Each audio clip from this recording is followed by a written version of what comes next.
YCP నాయకులు ఇద్దరు, అటు నల్లపరెడ్డి ప్రసన్నకుమార్ రెడ్డి మాజీ ఎమ్మెల్యే, ఇటు పక్కన పేర్నాని మాజీ మంత్రి, ఇద్దరు సంచలనాత్మకమైన ప్రకటన చేశారు. నల్లపరెడ్డి ప్రసన్నకుమార్ రెడ్డి ఏమో, నేను పెట్టిన కేసు ఈ రోజు వరకు కట్టట్లేదు, నా మీద మాత్రం ప్రశాంత్ రెడ్డి పెట్టిన కేసుని నమోదు చేస్తున్నారు, దమ్ముంటే అరెస్ట్ చేసుకోమన్నాను, అదే సందర్భంలో తగిన చర్యలు తీసుకోకపోతే నేను 10,000 మందిని తీసుకెళ్ళి వాళ్ళ ఇంటి మీద పడలేనా అన్నటువంటి సంచలనాత్మకమైన ఆరోపణలు చేశారు.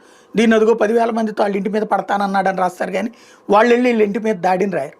వెంటనే ఆ మహిళగా ఉన్న ఆమె మీద ఇట్లాంటి వ్యాఖ్యలు చేశారన్న తప్పు, కరెక్ట్. మరి ఇక్కడ హారికని తిడితే ఈవిడ ముసలి కన్నీరు గారుస్తుందని రాశారు.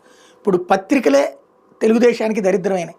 ఆ పత్రికలు వక్రీకరించి రాసుకొస్తూ ఉండటంతో పబ్లిక్లో ఒక వెక్సేషన్ పుడుతోంది. ఇప్పుడు పేర్నాని విషయం అంతే, తను మాట్లాడిన దాని మీద వక్రీకరిస్తున్నారంటూ ఏం చేస్తారో చేసుకొని